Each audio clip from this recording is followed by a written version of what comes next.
minutes. If you have not followed his Triple H horse racing podcast, you're missing out. It's one of the best podcasts in the country.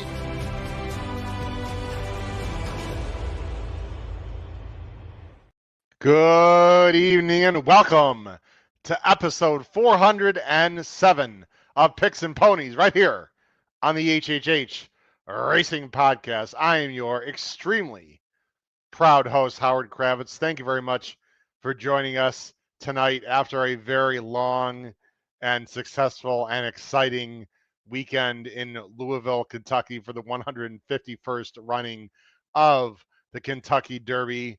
We'll talk about that later. We got a lot to speak about tonight, but the main topic for tonight of several is the fantastic late pick 5 at Aqueduct in New York. It is Peter Pan Stakes Day, and their late pick 5, ladies and gentlemen, has 4 of the 5 races as stake races. It's a fantastic card. We're excited to talk to you about that. Not only that, we are also going to give results of our fantasy draft. I'm going to give results of the $50 free win bet that was offered and bet at the Derby. We have rants from myself. Actually, I've got multiple rants, believe it or not, tonight. Paul's got some rants. And then we have a little special surprise at the very end of the show. You do not want to miss that. Please make sure you hit that subscribe on the bottom right-hand side of the screen, the notification bell on the top right, and smash that like button below the video player. We'd greatly appreciate it. You can listen to us on Apple Podcasts, Spotify, and Anchor. Our tip sheet is doing very well. Please look below the video player for our regular Saturday tip sheet. We had great success on our Derby package that many people bought. We thank you so much for that. But look at the regular Power Picks tip sheet below the video player that comes out on Saturdays. Great website, hhhracingpodcast.com as well. If you hear a little, a little song with my throat, I'm not quite, it's really not a Derby thing.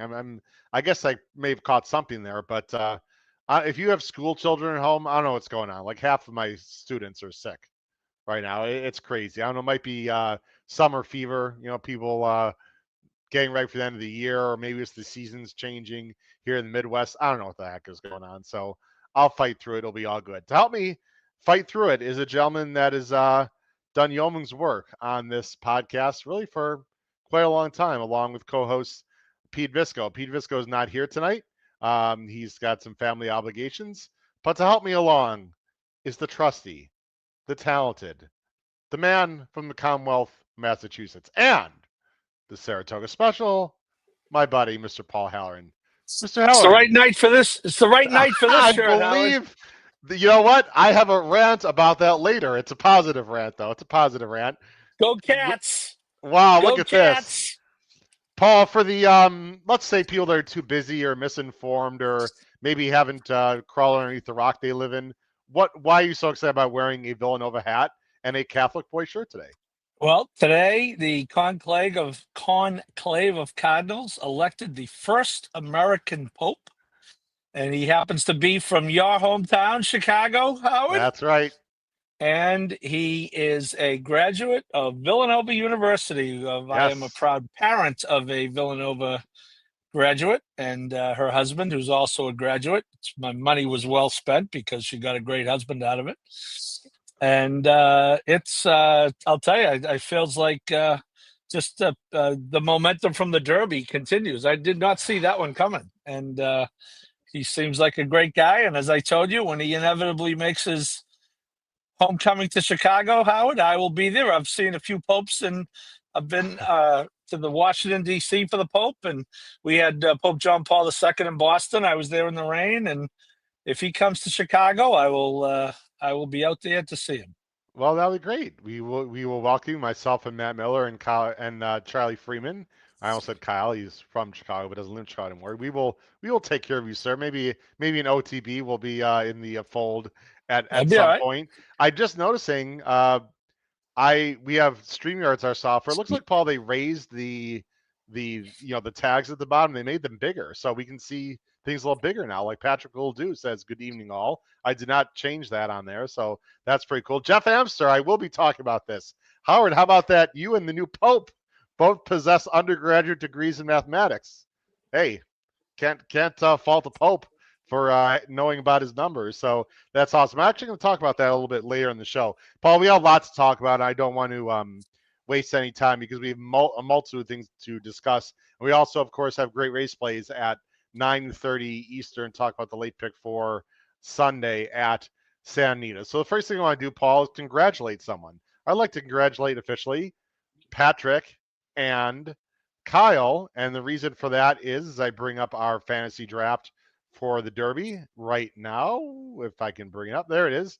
On the left side, how about this score, Paul? 35 points. The lower is the better. Look at this.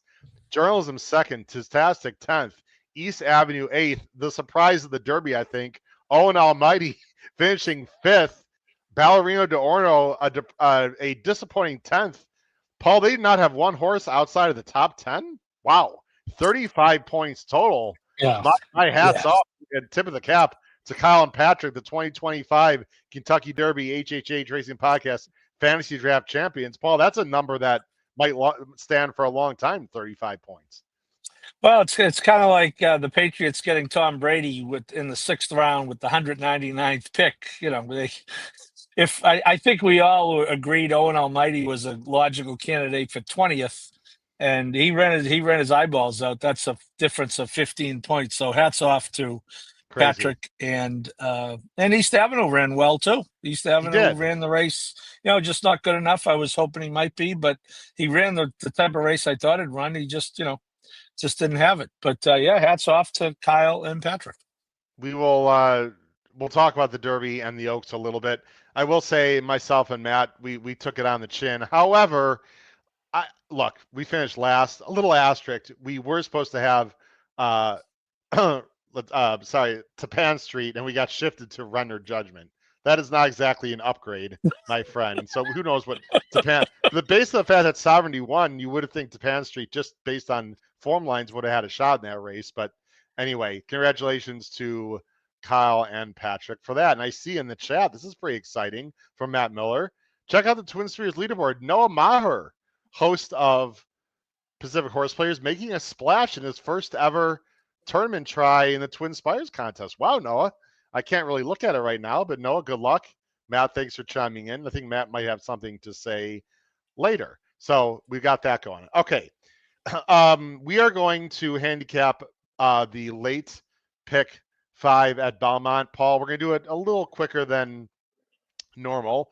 Then we have we're going to talk about the Oaks and Derby very briefly, and we could talk. That could be a whole hour show itself. We're going to have some rants. We got a special guest, etc. So let's just get right to the late pick 5 at Aqueduct, Paul. This is always a really good card. I mean, people don't talk about it enough every year because it gets lost in the Triple Crown Trail Shuffle. But I'll tell you what, the late pick 5 on Saturday for Peter Pan Day, which is a prep in theory for the Belmont, is outstanding. Let's go to it right now as I take some banners off the screen. It starts in race 7, and it starts with the stake. 4 of the 5 races are stakes. It's the John A. Nehrude Grade 3, 440 Eastern, 6 furlongs on the dirt, some familiar faces. Pretty heavy morning line favorite, which surprised me when I saw the morning lines. Number 3, what you talking about? Not Willis, but just what you talking about.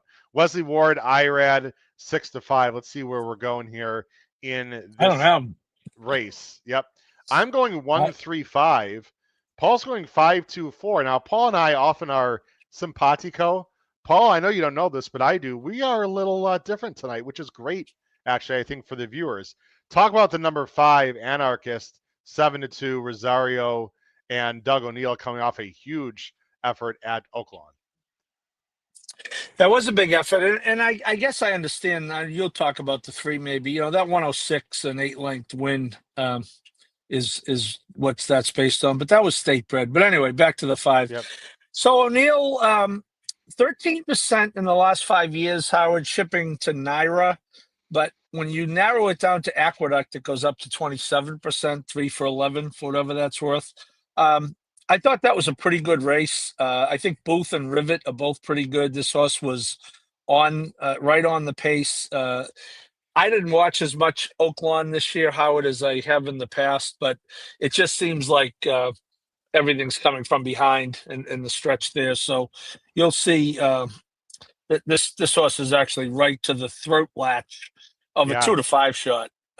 That was Booth Booth, I is one of the believe. best sprinters in the country right now, by the way. Booth. Yes, absolutely. And, we see this happen. A lot of times horses take their run and, they don't quite get there. And then you're going to see him get nabbed from behind by Rivet, who is a pretty good horse himself.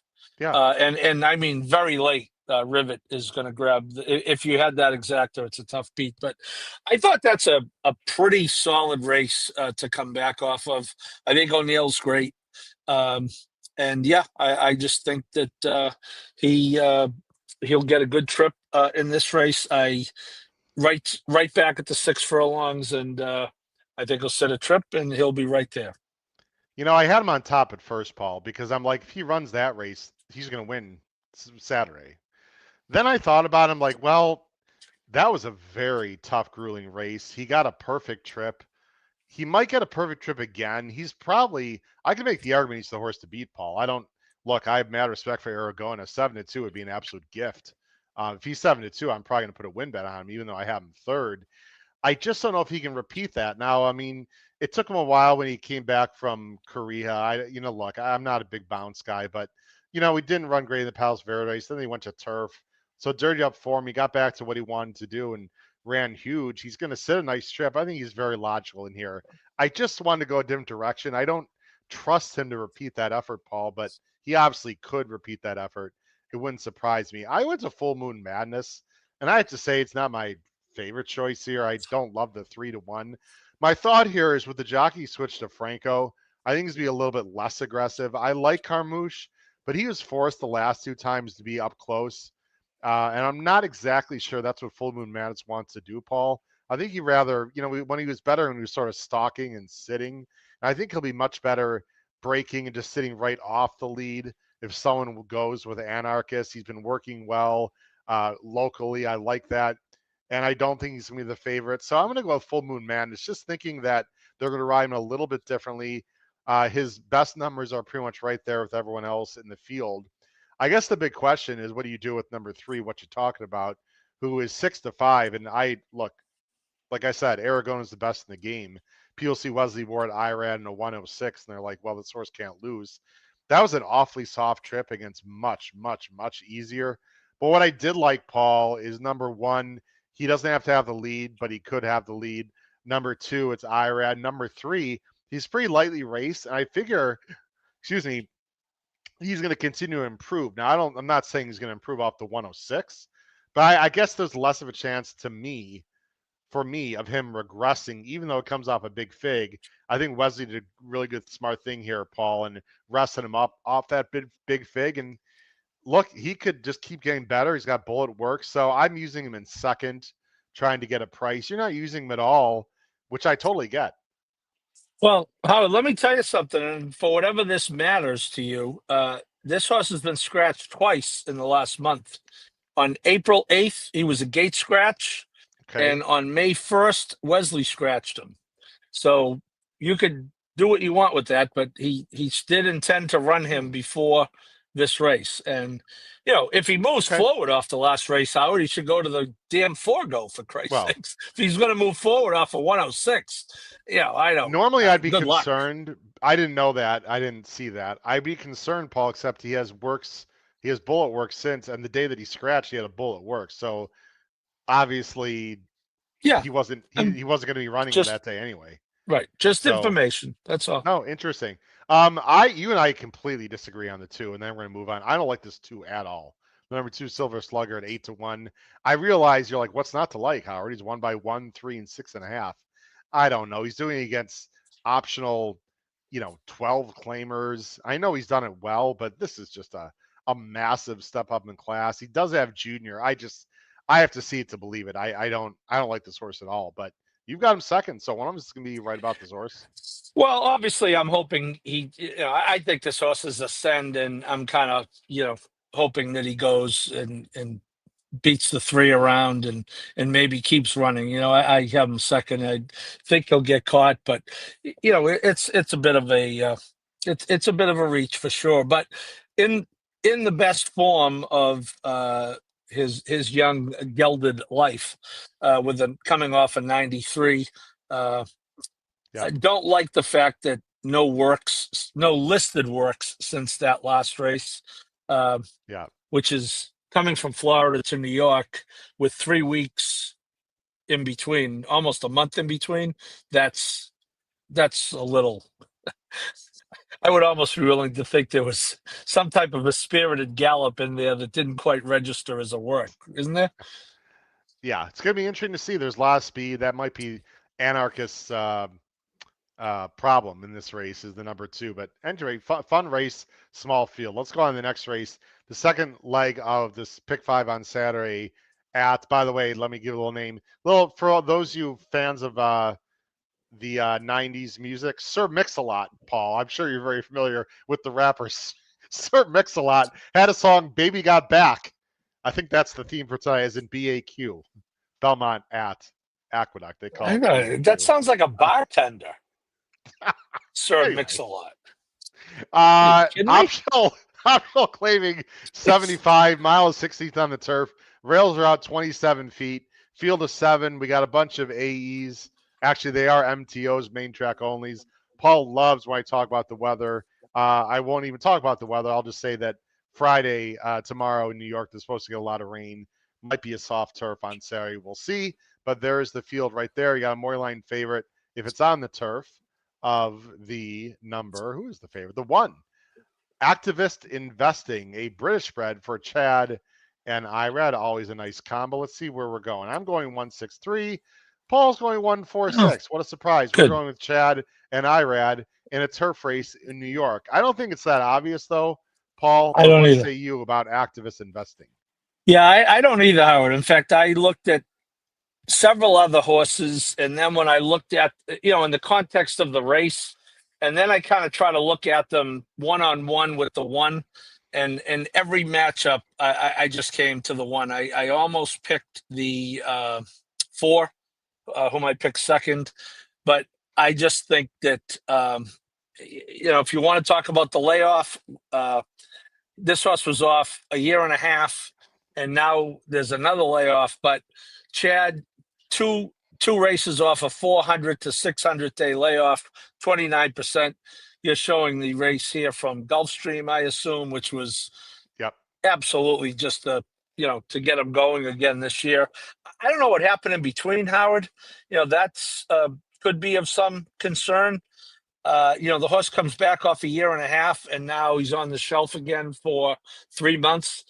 But that's where you kind of go, in Chad we trust. Ran the Virginia Derby way back when with Integration, who would have made a spectacular day for me on Saturday. Intergalactic, if that horse had ever won. But anyway, Chad, I think, this is a graded stakes horse. I think that race was a prep. Again, my only concern is the second layoff, the layoff off that last race. But you look, he has 1, 2, 3, 4, 5, 6 workouts since that, including the last 2 in New York at Belmont. So I think it's all systems go. I had a tough time with this race. I almost defaulted to this horse, Paul. This is not your typical Chad. I mean, he's got layoff lines. I don't trust him necessarily, but I didn't love a lot of horse in this race. And you just have to figure he's going to be better. He's back in New York. This is Chad. This is his time to shine, starting this time of year until September. I mean, he's going to rock and roll in general in New York. And so I sort of defaulted to him, but he's got questions to answer. I was really close to putting the number 6. It's all coming together on top. I like this horse quite a bit. I did not like It's All Coming Together last time before the race, because I figured, okay, Phil Serpe, sharp guy. He's getting this horse ready for the New York scene. He's probably just giving him one. This horse ran huge, Paul. I mean, really big. He did. Off the layoff, and he's consistent. He's a New York bred, but he's been staked. He's done well in open company. I thought he was much better than Enlighten the 4, who I'm not a big fan of in this race, but I respect your opinion. I just thought it's all coming together. Ran much better than Enlighten in that race and figures to improve here. Gomez, okay, maybe he's not like a turf monster jockey, but knows this horse very well and has ridden him very well on the turf. I could make a strong argument that this is the horse to beat, actually, but I just decided to go with Chad and Irad instead, but not by a lot. I'll let you comment on the 6 and the 4, and I got the 3 in the mix who has turf numbers that are certainly good enough to win. I don't love Ruben Silvera on the turf, but geez, I mean, you look at the numbers, this 3 is absolutely good enough to win in a sort of a wide open race. But talk about the 4 or the 6, and then we'll move on, Paul. Yeah, I think what I saw, Howard, was a chance that this 4 is first or second early. And, he, again, no disrespect to Zayas, but going up to Pratt and takes the lead at one point, and then the 1 just doesn't get him. That's why I almost picked this horse on top. I really think, I'm not sure what happened in that last race, but if you look at the 3 of the 5 races before, he was right on the pace, once on the lead, twice second. I just think there's a chance he gets that trip, even if the 6, it's all coming together, goes, that the 4 just might find himself in the lead in the stretch and maybe not get caught by the 1. That was my thinking on the 4. The Enlighten is here, this tan and red. They tried to rate him, it didn't work, Paul. I think they got a dead send, the Enlighten. And here's it's all coming together. I just thought all coming together, who's the 10, ran much better. You could say Enlighten was in tight, but I don't really think he had much horse, to be very honest. He gets out here, and I guess he comes on a little bit. Enlighten's got to be a dead send, Paul, if you like that horse. I just think it's all coming together. Is a better animal and will sit right off and possibly go by there. But who knows? Stranger things have happened. Enlighten's a nice horse. Even a horse like Daunt is not impossible, the number 2. I think it's a pretty wide open race, Paul. So it should be a lot of fun to see what happens there in race 2. Let's go on to leg 3, which of course is a stake race of the pick 5. This is let me put it up on screen. Sorry about that. Is a fun name, and a name actually I know this song also because I play the drums, believe it or not, and I used to be in a jazz band. And Take the A Train's a great song. I would sing it, but it's a great jazz tune for those of you that are familiar with jazz music. Take the A Train. That's how you get to Aqueduct. This. I assume this horse was named for my good friend Jeff Mora and millions of others who used to take the A train to get out to Aqueduct. Well, there was a song named after Take the A Train as well that people can look up if they want. Nice little jazzy tune, I should say. Yeah, we'll take your word for it. Good. Okay, I won't sing it. Don't worry about it. Outer turf. This is a turf sprint. This is a fun race, Ball. 3-year-old restricted filly, 6 furlongs, 150K. Big field of 10. There's an AE in Warming, who, if Warming gets in, the number 11, is a very talented Eclipse runner who is coming back off a long layoff. But we're going to assume for right now that horse is not in, except for Paul, who's got this 1 second. So we'll talk about Warming. I'm going 8, 4, 6. Paul's going 6, 11, 2. Again, we're quite different tonight. Doesn't happen too often, folks. So listen to what we have to say. Make your opinions, agree or disagree, whatever. Paul, you're going to go one of 2 Clement horses. And the one that you have on top is the one I know very well. I'll tell you why in a minute. The number 6, Aniskal. This one is going to be ridden by Irad, while their main barn jockey goes to the number 4, Love Severi, who you might sound familiar because we covered her at Gulfstream a few times. What do you like about the comebacking Aniskal in what I thought is a very tough race, Paul? I agree with you about the race. This is a fun race, and I would say almost certainly this is going to be a pretty good betting race because I don't know about you, but I don't see anyone, taking the lion's share of the money. I just thought that the 6 has a win in that's a grade 1 race that Clement shipped up to Canada. I think that's a big tell right there, that Clement shipping to Woodbine to run this horse in a grade 1 off of only a maiden win. Tells you what he thinks. The horse's numbers have gone up gradually. She's still only 3. This is the first start of her 3-year-old year. It's very reasonable to think that she is going to move forward off those mid-70 buyers. And, we'll see what it takes to win this race. You're 8, who I looked at closely. That's I believe, a half to Brilliant Birdie who won at Churchill last Thursday, if I'm not mistaken. Um, Yes. so something in that low to mid 80s range seems like it's in play. Again, I like Caramouche as well, but he would tell you that it's an upgrade going to IRAD, especially on the turf. So yeah, Yeah. he was my pick in a very competitive race. She I, I was my pick. I don't have intel on Anaskal. All I can tell you is that I love this horse when she debuted. I mean, I'm not saying anything overly crazy. She was 9-5 that day. But if Patrick Kunzel watches this show, Patrick, this is the horse that we talked about last summer before she debuted. And I had heard, let's just say, Paul, I heard a few rumblings from a certain barn that this horse was live. And boy, did she run huge that day, beating Disco Star, another nice New York bred filly who's in this race as well. Then went to Open Company. I don't know how she's been working. It's hard. You don't see a lot of pace in works. I'm sure she's ready. I just have slight concerns off the layoff, but I probably shouldn't. I have her third. She's definitely live. Paul, I really love what I saw from number 8, Hey Birdie, in her first start on turf. She won her debut off the turf, and she was tactical. Her last race, I know this is a step up in class, but wow, she got a very nice trip. She tipped out, and she had a ton of run for our girl Cherie DeVoe. And I think this horse wants to go longer. I don't think 6 furlongs is a problem at all. In fact, she'll probably better going a mile. You already mentioned the breeding there, so I have to believe in Birdie, who won over $400,000, mainly going a mile. It's got Brilliant Birdie as the sib. I mean, so look, this is a really good family here. I think the sky is the limit. My only concern, Paul, is that Cassiano has her too far back. I don't see a lot of speed in here. I want Hey Birdie mid pack at the very least, because I don't think that they're going to come back to the field, whoever's up top. But I think this horse is very talented. And then another the other Clement loves Severe. If you remember, Paul, two back in the Ginger Brew, remember she like hit the rail and she almost beat Nitrogen. I was like, wow, this horse can be something else.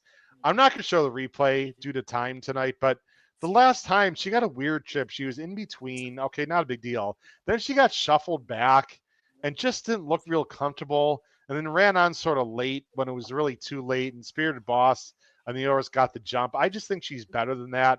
I also think she might be better sprinting. I know she ran great two back going a mile, but I think she's more of a sprinter because I remember her debut, Paul. She just sat back and made a giant run and won easily. So tough field. I do prefer Love Severi over Anaskal in terms of the Clement runners, but I think either one of them can win.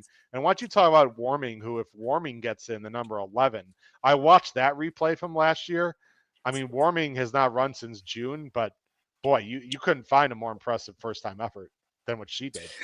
Yeah, that was an interesting race. The horse that ran second, Good Long Cry, was 4-5, and frankly, I think was ridden a little too overconfidently by Irad in watching the replay back.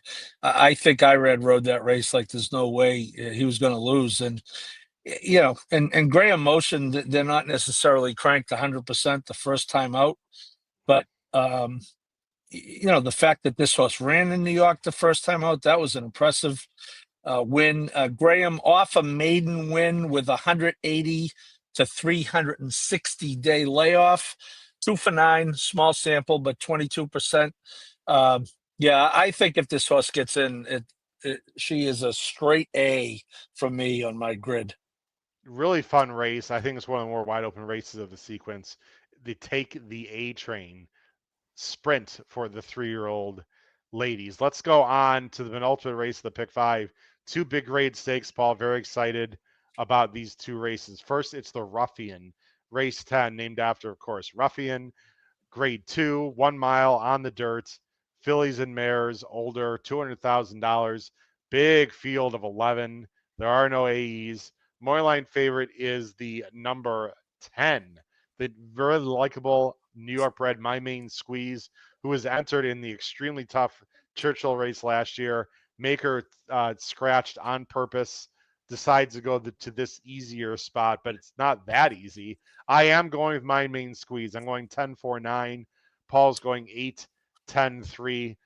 Paul, talk about Jody's Pride. I wasn't sure what to do with her. I had her a little bit lower, and then I saw your picks. I'm like, well, if Paul likes this horse, I need to upgrade for sure. Jose Abreu, Joel Rosario, 5-1, very interesting horse in a pretty difficult race. Yeah, I might be reaching a little in this horse, trying to get back to that very good effort that we saw in California on Breeders' Cup Friday Yes. 2 years ago. That was a really good effort. Is just behind just FYI. I've always kind of liked this horse. I don't know. She's a little bit of an enigma for sure, but you look at that race too back, Howard, and Mystic Lake and Emery. Emery, who I liked last weekend, didn't run that well, but still, you know, that Torpedo Anna race, I went back and watched, and this horse was right on. It's just, again, we talked about it earlier. She was kind of right on that pace, and Torpedo Anna is going to take off in the stretch and cut your heart out, and this horse, just kind of gave it up late. But I think that race is better than it looks on paper. I think Rosario might be a pretty good fit, although had her once, but it was a turf race, and it's pretty clear this is a dirt horse. That turf race didn't go that well. So I think there's a lot of ways you can go in this race. I think the price is going to be right. What's he got, 5-1? I don't have the morning lines. So yeah, I think this is the type of horse at 5-1 can win, and after the race you say, geez, that horse is a pretty good price at 5-1. So I'm going to but I do think it's a spread race, having said all of that. Yeah, she's a bit of an in and outer, but she has some numbers, like you said, that are absolutely good enough to win this race. I wish she was more consistent, but gets a nice post. There's not a ton of release speed. I think she'll be a little bit forward here. I just decided to go back to Mine Main Squeeze, who was a power pick spot play, Paul, in a much tougher race last weekend. So I figured Yeah. if I liked her there, how do I not like her here? Look, she's very good. The mile shouldn't be a problem. Maybe she's better going 7. I mean, small concern there, but it's only her second start as a 4-year-old. There's no reason why she can't improve, and she doesn't even need to improve. She's running figs that are absolutely good enough to win against Mystic Lake, Emery, Postal Town Sunset, Ways and Means, Torpedo Anna. I mean, she has faced monsters. Now, I will say, just to mention everyone, you see on the bottom of the screen, Paul, she was working at Churchill Downs. She did have a break from late March to April 22nd, so there might have a minor issue there. And then they scratched her out of a much tougher spot. She worked Derby, what is that, last Monday, or what's the date of that? May say worked Tuesday, actually, of this week at Turfway Park and didn't work at Churchill. So I'm guessing maybe Churchill was still wet and they wanted to make sure she worked on a synthetic surface.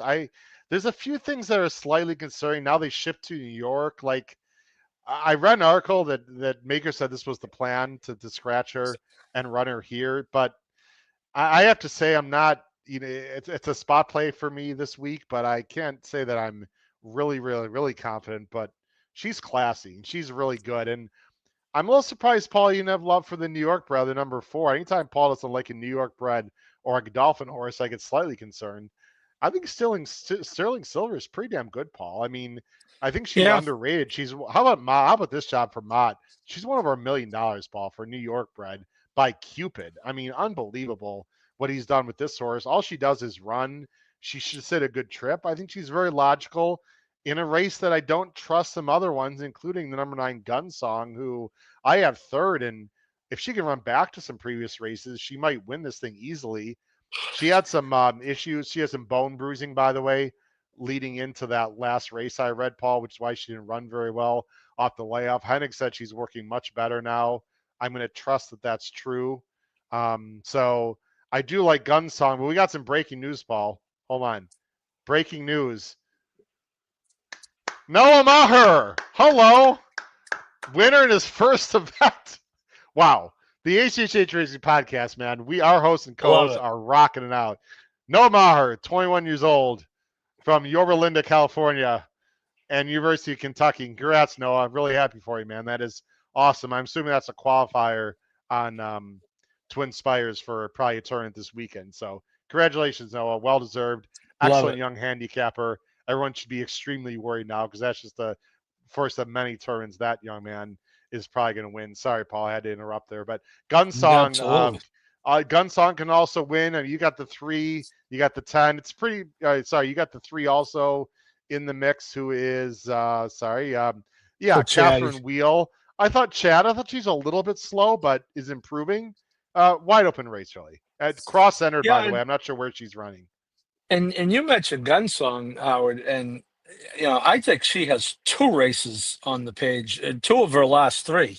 Either the Cotillion or the Mother Goose, I think, wins this race. The Cotillion, I was there. She got nailed on the wire by Torpedo Anna when Torpedo Anna was really in form. And, Tarifa, who's one of my, speaking of Godolphin horses, she gave Tarifa all she could handle right here. But I she's gonna have to move forward a lot off that last race. Yep. I know it was a comeback race, but I didn't think she did much running. Yeah, I have no issue with your 10. Your 10 will very likely be an A. I thought the Chad horse, as you said, maybe a little light on numbers, but certainly, uh, you know, could progress. Sterling Silver, I have as a horse for course, is just one of those, one of those deals. You could only pick 3. Certainly using that horse though, 5 for 12 at Aqueduct, and he's 3 for 4 in the exactor at the mile. So, and I'll tell you another thing, Howard. Now, I don't know what if you looked at the time form. I think I did, but I don't remember it. But was this a race that looked like it might be fairly quick early on time form? Do you know? I need to go back. I think there was I don't think it was a fast pace, but I think it was No, relatively decent. honest. Well, the one's got a lot. Yeah, it is fast because the one Take the Money Honey is fast. They got the one on the lead, the 9 sitting off in a fast pace, Paul. Yeah, and I'm going to tell you, it's a bomb, but maybe because I was on the phone with Butch Reed today for another topic. But this morning macho she will come running. She's 20 to 1. You got to deal with Paco, but and I said that to him. I said, "Well, Butch, it looks like it looks like there might be a role for someone from behind. This horse will come running with a run. Now, whether she's good enough, fast enough." In time enough, I don't know, but she's going to be 25 to 1 to find out. So I will have her underneath just in case she gets a piece of it. Very interesting. Let's go on to the Peter Pan. Then we're going to talk literally 2 or 3 minutes about the Oaks and the Derby, Paul. Then we got some rants and a special guest. So I've just contacting Noah here about his tourney win on the phone. I see if he could actually pop on, but it doesn't look like he can. So I think he's going out. I think he's got champagne and bottles and celebrating right now, so he's busy. But anyway, actually, he might be. No, he actually should be still in Lexington, but he's busy, so no problem. Congratulations again to you, Noah. Let's go to the last race, guys. This is very exciting. Let me put up the Equibase. This is the Peter Pan Stakes. It's a Grade 3. This is basically a prep for the Belmont, although I got to be honest, Paul, I don't see a lot of Belmont horses in this field personally. They're going a mile and an eighth. It's at Aqueduct, so it is 2 turns. It's a field of 10. Morning favorite is the likable number 8, Captain Cook. Yes, for Dutro, who's got 2 in here. He also has the number 5, McAfee. There's also Vassimo, Hill Road for Chad. Definitely some horses that we know about. Let's see where we're going here in this race. I'm going 5, 8, 4, and Paul is going 8, 4, 1. Let's see here. Let's go to Paul first. Paul, the number 8, Captain Cook, ran pretty darn well against Rodriguez. He is 2 to 1. He's probably deserving favorite. I have a few reservations, but that being said, I think Captain Cook is the horse to beat in the Peter Pan. What do you think? Yeah, maybe over bet, although not as over bet as he would have been if Rodriguez and Grande actually started in the Derby. But I just, again, I don't say I was surprised to hear you say. I had no idea who the favorite was going to be in this race. Yeah, you have one Dutro, I have the other. Yeah, I think this horse, a mile and an eighth is the right trip. Nothing was coming from behind. Rodriguez was just gone in that race, so I wouldn't be that concerned about that. And Rodriguez is going to take action in the Preakness, right? And Grande, Yes. if Grande comes out of the scan healthy, you might see in the Belmont. So certainly nothing wrong with that race. Manny rides the horse regularly. Um, the numbers work. The low 90s buyers work, and I think the trip works, mile and an eighth. So no real knocks on him, and I think there are others who can win for sure. But that's where I landed. If he gets loose, I think he's a winner. I just have a feeling someone's going to go with this horse, and it might be Vasmo from the inside, although he's not naturally as quick, but from the rail, I think they've got to send. I don't know if Captain Cook's really a mile and eighth horse. Now, that might sound stupid based on his Withers win, Paul, but that was a really slow pace and sort of a weak field, and it just seems like he might be better a little bit shorter, although he is very likable and could absolutely win this race. I have a pretty strong opinion here, Paul. I really like McAfee. Now, the number 5, who's 8-1. I will be brief, but I do need to explain myself. I don't know if you recall, but McAfee was a bomb play for me in the wood. And when I first watched, when I watched the race, he was 30-1. The race was over. He lost by 8, split the field. It's like, sort of a disappointing effort. But you know what? There was one point in the race, Paul, that I absolutely have to show that I think a lot of people are not going to see, except here on the HHH Racing podcast. That was crucial. Watch, and by the way, only finished, about a length and a half behind Captain Cook when it was all said and done. Watch McAfee. Now, McAfee was the 10, the other Ducho. First of all, didn't break very well. It wasn't horrible, but, I thought didn't break great. It stumbled a little bit. We'll show just the beginning. You see a little step slow there and a little behind the 8 ball. Okay, now, rushed up on the inside here and made a middle move, Paul. You see where he's making this move on the inside. Now watch carefully. The number 5 is Sand Devil, Paul, for Linda. And right when it looked like to me that McAfee was ready to make a move, Sand Devil beats him to the spot. And the number 10, McAfee had to check. Watch very carefully, ladies and gentlemen. See, he's on the inside. He's making his move. See how the jockey's moving his hands? And all of a sudden, oh boy. See how he's got to take back right there? And he lost a lot of momentum. This is subtle. This is subtle, but this is very important. Let me show that one more time because you don't want to miss this. Right there. See how he's got it, and he's losing a lot of momentum. He lost maybe 4 or 5 lengths there, let's say 3 lengths of position, right? However, he gets back in the bridle. He's right here, and he does come on a little bit again. Here's Captain Cook. Here's McAfee. And when you watch the end, McAfee is, it takes him a while to get going again, but he is running. And here's Captain Cook, who's still trying. And at the end, it's right here. Now, to me, Paul, and people might say, Howard, that's, I'm over exaggerating. I don't think so, Paul, because McAfee was coming, had to steady and take back, lost plenty of lengths momentum, had to regather, only loses to Captain Cook by a length and a half. And I know Captain Cook was more of a hand ride at that point, but still that is something very subtle that I pay attention to.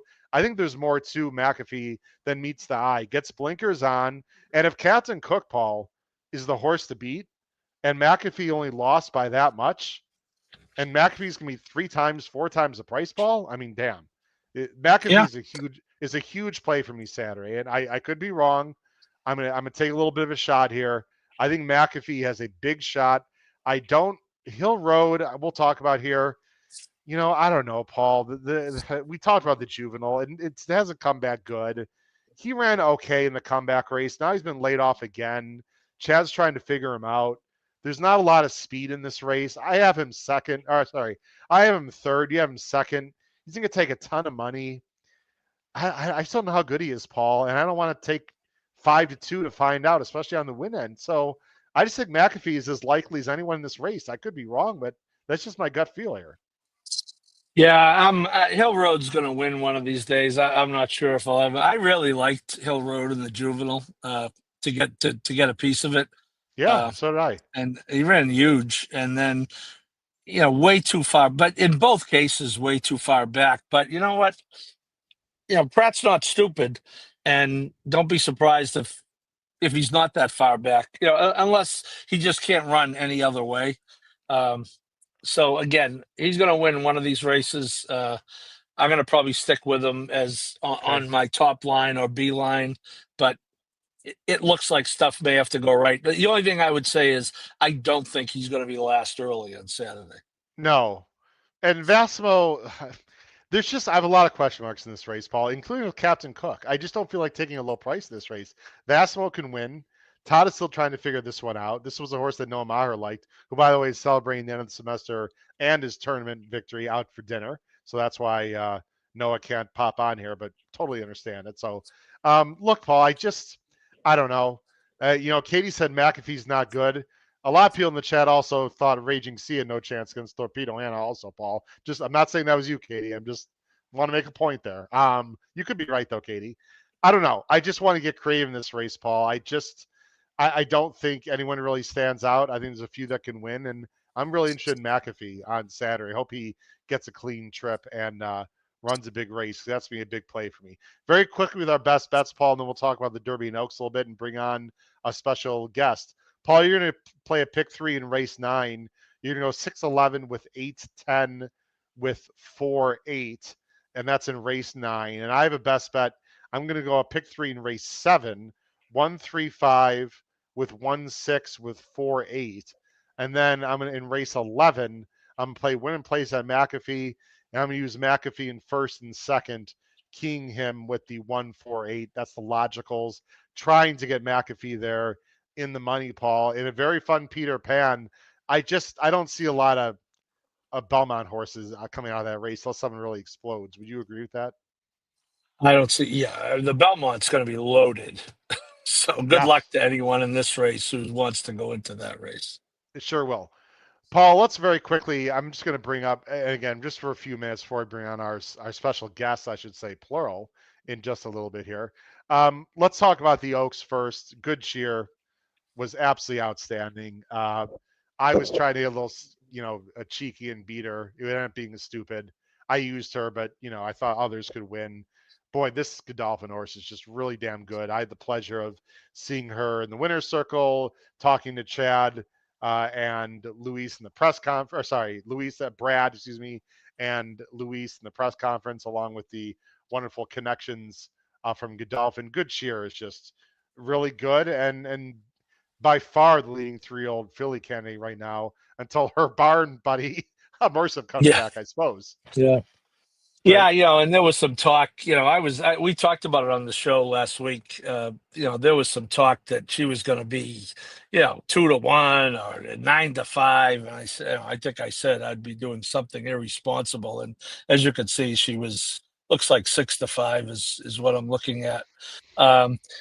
You heard everyone wants to beat the favorite. I get it, and that she wasn't visually this or visually that. A lot of the stuff you heard about Sovereignty, she just gets it done, and she gets underway. And you saw it live on Friday. She's a handful when she starts her run. And Brad Cox was as close to enthusiastic as you'll ever see him in the lead up. I think we talked about it, and the same goes for Mott.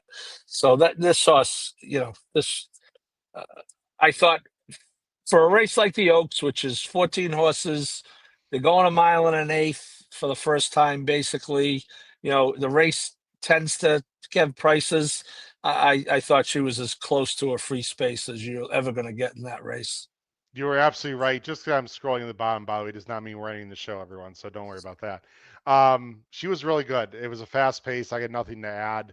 I was going to do a recap show, Paul. The race this weekend been talked about ad nauseum. I just decided to detour a little bit and just move on from recaps so people can follow us on X and talk about it. Then, of course, there was the Derby, and I got hats off to a lot of people on this podcast because a lot of people liked Sovereignty, including myself. A bunch of us had the Exacta. Okay, fine, it wasn't overly creative, but Sovereignty went off at a very juicy 7.5 to 1, Paul.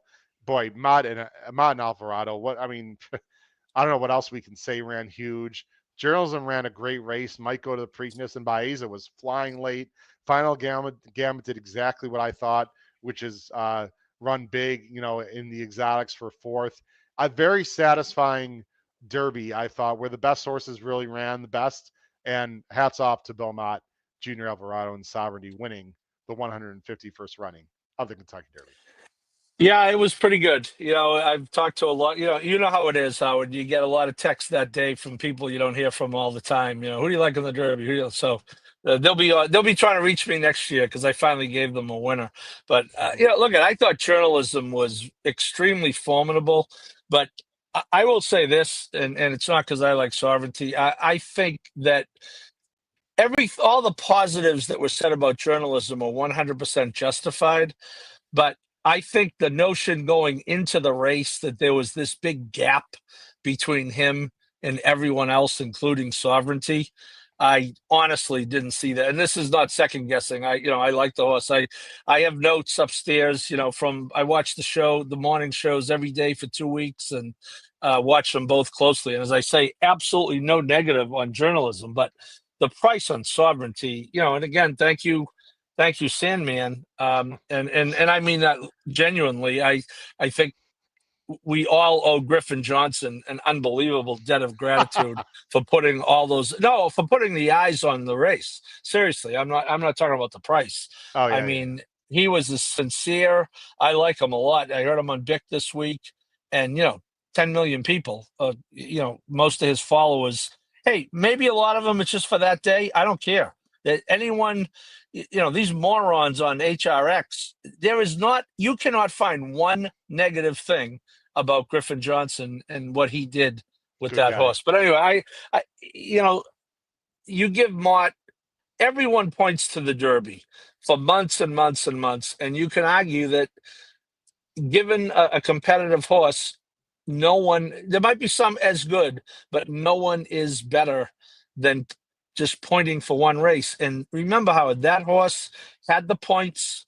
Okay, they didn't have to go balls to the wall in the Florida Derby. Junior was off because he was hurt. I want a good cheer torpedo in a matchup too. Trust me, I do. So yeah, it was the rare race, Howard. It was run almost exactly the way I thought it was going to be run. I honestly, Yes. I said, journalism will take the lead in the stretch, and I think he'll get run down by Sovereignty. And that's saying right. something because that is a damn good horse, journalism. And Right. ditto Baeza, who ran terrific. So really good. Very happy with that. The double was the Godolphin double was just under 16-1, and fortunately, they allow you to play it for more than $2. Yeah, it was great. I was with a syndicate group of people, and we had the pick six. We had but everything was really low price for the most part because a lot of favorites. We had the super, we had a win bet on Sovereignty, a lot of fun. I'll tell you what was also fun, Paul, is I had the pleasure of bringing my great friend and his lovely wife and Patrick Kunzel and Noah Maher to the Kentucky Derby. We were there in person, of course, if you watched us on X. So before we rant, Paul, I figured we'd make it nice and happy before we end with some hatred. So just for about 5 or 6 minutes, I do want to bring on great friend of the podcast. He was at his first ever Kentucky Derby, along with the first appearance ever on this podcast of his lovely wife, Beth Miller. Matt and Beth. Hi, guys. Hi. How are you doing? Good. All good. Beth, welcome to the HHH Racing Podcast. Don't be nervous. It's going to be all good. To be here. Thanks for joining us. Beth, we have to go to you first. Ladies first. All right. It was both of your guys' experience in the Derby. Obviously, the weather Saturday was not great, but you've been looking forward to this trip for a long time. Can you explain to people your emotions and your feelings for the weekend, and how was it? Did it live up to expectations as your first ever Kentucky Derby? I had an absolute blast. It was a great, great time. I'm here to tell you and everybody listening, I'm sure everybody who listens to your podcast, they're horse people, right? My take on the Kentucky Derby, what horses? You don't need horses at the Kentucky Derby. So if your spouse or your partner is saying to you, I'm not a horse person, I don't want to go to the Derby, that's no excuse. There is food, there is drinks, there is a scene, there is fashion, there is people watching. It's a great time. It's a great event, whether you're a horse person or not. And then, of course, when you're with good friends, it makes it even more fun. Beth from Thomas Spinoza, good friend of the podcast. You'll see comments at the bottom, Beth. Thomas from San Francisco. A new star is born. Wow. He's my new favorite guy. No expectations there, Beth. What was in particular about the spectacle? Was it just the amount of people? Was it the walkover? Was it just a lot of the really cool outfits people were wearing? Can you pinpoint what just made it so special for someone that doesn't really follow the horses or cares who wins or loses? Right. So the majority of the weekend for me was about the fashion. And I think the fashion, it didn't go from bad to good. It went from good to great. There were really a lot of great hits, not a lot of misses. And I had a great time watching that. But that walkover in the mud was maybe the most fun 10 minutes of my life. That was an absolute blast. And it was a little muddy, Beth. It was a little muddy, and we all know Beth Miller, not such a fan of the mess and the dirt, but we all made the best of it and went out to dinner covered in mud, and that's a core memory for sure. And Matt, I want to give credit. I'll believe me, I will let Matt speak in a minute.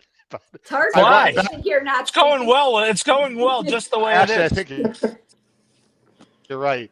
By the way, do you notice the large poster that I've seen for the first time now, Paul, above Matt's left shoulder there of his book?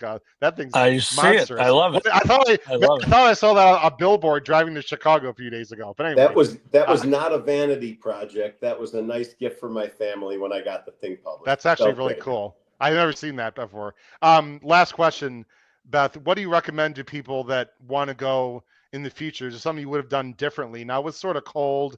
I want to give you a lot of credit because Saturday was not great. And again, you're not betting every race, but you hung in there and were very patient and hanging around.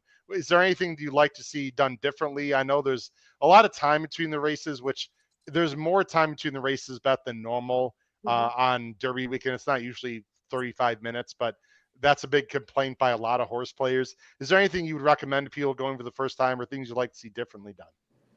I mean, listen, my recommendation, which was a recommendation that somebody gave to me, is comfortable shoes. I was at over 15,000 steps a day. Oh, see, look, that's me.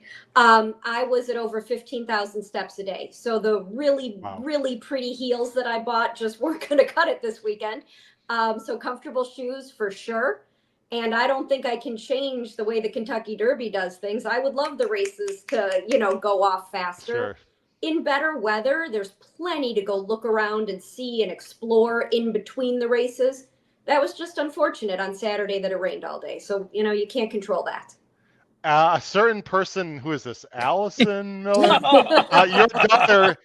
Your daughter wants in next year. Matt, should I just give your family the credentials and say have fun? God, what is happening here? Okay, great. Hi, Allison. That's how much How you doing, Allison? Howard, I came home with such a report for her.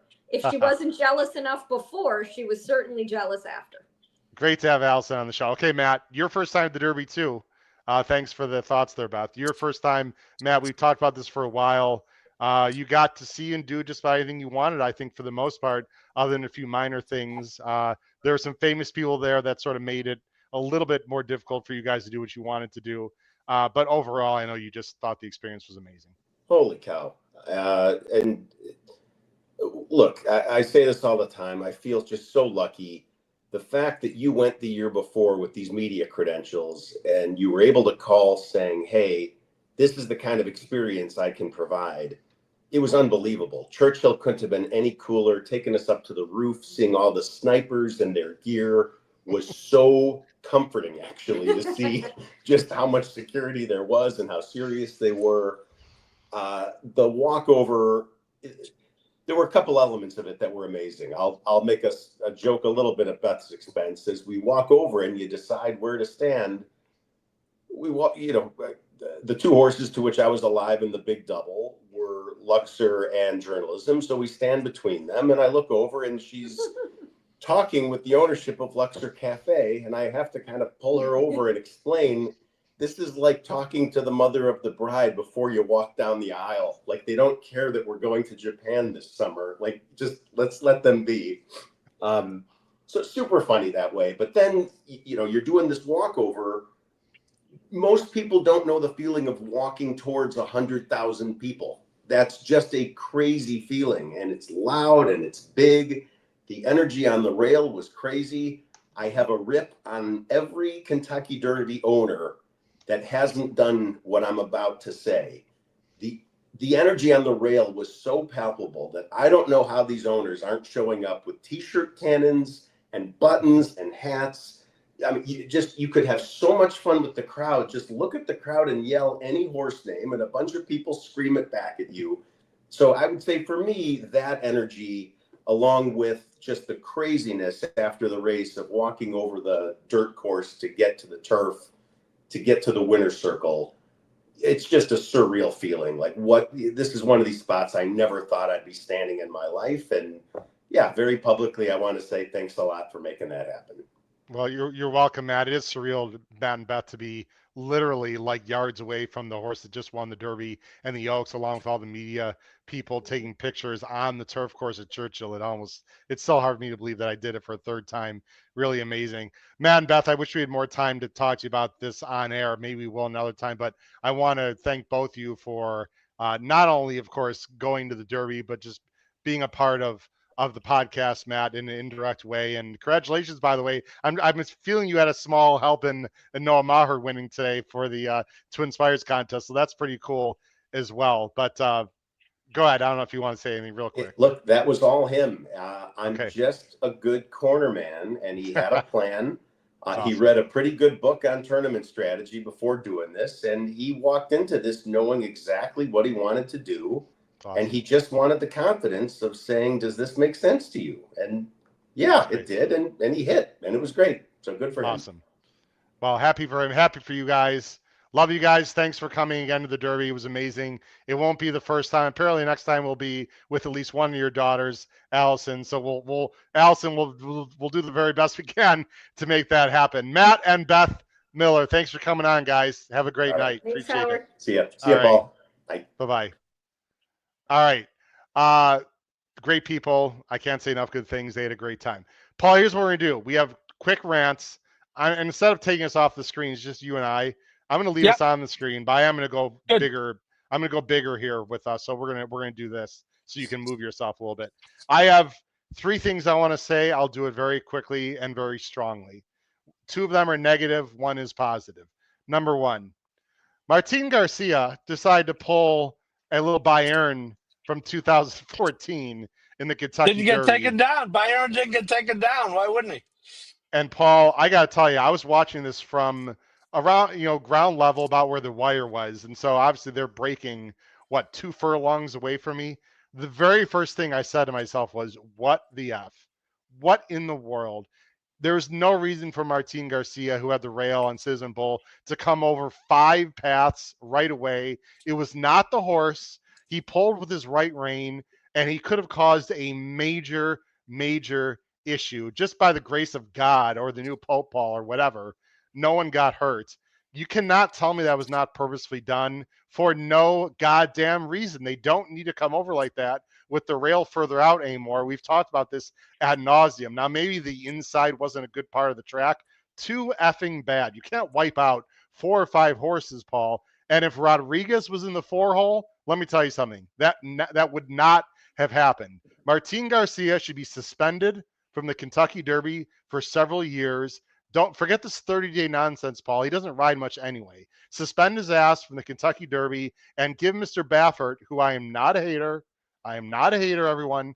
Give Mr. Baffert a warning, because if anyone thinks he had nothing to do with that, you are completely insane. I guarantee you that Martin Garcia rode to instructions, and they were BS instructions, and I didn't like that at all, number 1. Number 2, we don't usually touch religion or politics, and I'm not really going to touch either one, but I do need to say one thing. There's a gentleman named Mo Khan, who is an a-hole 22-year-old who put up an anti-Semitic sign in a bar of David Portnoy's. Is it F the Jews? And for my tribe, I got to say something very quickly. David Portnoy, if you don't know, by the way, Paul's former who coached David Portnoy in baseball, is Jewish. Most people know who David Portnoy is. I'm not going to go on and on, Paul. All I can say is this guy's a complete knucklehead. Should his life be ruined? No, probably not. Should he be totally reprimanded and have a lot of negative things come his way? Yes. And an irony of ironies, this idiot Mo Khan, Paul, attends or is suspended from Temple University. Karma is a bitch. That's the second thing. The last thing, hats off to the conclave and our new pope, who's not only a math guy, he's also a Chicago guy and a Cubs fan. God bless him. Unbelievable. Congratulations to the new pope. And I hope that all these horses that try to go really quick in the Derby continue to fade quicker than a Boston Celtics second half lead. Ouch. I'm out. Sorry, Paul. Got personal there at the end. Well, Paul, what is your rant? In all honesty, Howard, you can see my hat. I'm kind of getting a kick out of the Villanova Knicks taking the Celtics apart. 3 guys: Mikal Bridges, Jalen Brunson, and of course Josh Hart. So I'll do a positive first. It was in the chat. Okay. My good friend and Saratoga Special Managing Editor Tom Law winning the Old Hilltop Award for outstanding Preakness coverage over the years. Of course, Tom, as you might recall, Howard, 3 years ago was on top of the exacta in the Eclipse voting for a Preakness story on Good Magic. And Paul was underneath in the exacta for his Forgo story on Cody's Wish. So Tom is the best, and that was announced the other day, so I'm happy for him. I got to talk about this too many strikes of the whip deal, okay? You may have heard you can only hit a horse 6 times now. The horror, but in trying to win the Kentucky Derby, our friend Junior Alvarado hit Sovereignty 7 times in the stretch. It's going to cost him $31,000 because the fine is $250 or 10% of the jockey's share, whichever's greater, and his share is $310,000. Okay, I'm sure that Sheik Mo might start a GoFundMe on that one. Yeah. But the point, and look at. Obviously an honest mistake. It's a 1.25 mile race. It's a huge stretch. And I actually, and I'm kind of ashamed of myself, I got into an exchange with someone the other day who thought the horse should be disqualified because the jockey hit him one too many times. I mean, look I've been on record. I think Heiss has done a lot of good. I understand the rule. Let me tell you why you need the 6 strike rule. So when there's a horse at Parks on Monday, okay, who's 5th out of 6 in the stretch, 15 lengths back, and someone like a Paco Lopez, for example, hits him 8 times in the stretch, that's why you need that rule, okay? To have okay, Junior said, look, yeah, honest mistake. But the reaction of people, someone compared it to a performance enhancing drug, Howard. Now, what are we talking about here? I have one upstairs. If I were doing the show upstairs, I'd pull out my crop and start hitting myself with it. It doesn't hurt, by the way. Okay. They must have had a bet on Trust me, I journalism, have one. Paul. They had a bet on journalism, clearly. But that wasn't a length and a half. I mean, we know about Derby finishes, Howard. A length and a half is pretty significant after last year, isn't it? Yes. So anyway, to all those who are so greatly disturbed, we need perspective in this game, and it doesn't help us when the Peter Pinheads see people in the game really upset about one crop strike too many. Get upset about the Jason Services of the world, absolutely, okay?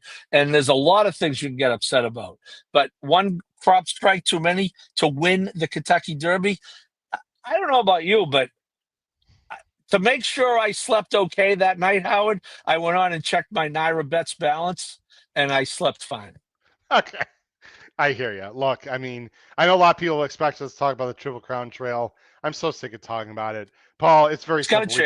They got to change. And we're both old school. I don't want to speak for you, Paul, but I think at some point, 100%. At least I felt like don't change it. It's getting ridiculous. It needs to change. I don't want to even, It's got to change. It's very simple. It doesn't matter what you think. If you think it should change, it has to change. It has to change. I agree. Correct. Paul, a lot of fun tonight. We got a show in about 20 minutes. We give ourselves a little bit of a rest here before Great Race plays at 9:30 Eastern. Please join us. Good late pick 4 that we're going to discuss Sunday. at Santa Anita. For wonderful co-host, good friend Paul Haller, and this has been your host, Howard Kravitz, episode 407 of a very entertaining Picks and Ponies. Want to thank also Matt and Miller and his wonderful wife, Beth, for coming on to share their experiences of the Kentucky Derby. Crush your bets in New York for the late pick 5 on Peter Pan Day this Saturday. Take care, everyone. Have a great night. Bye-bye.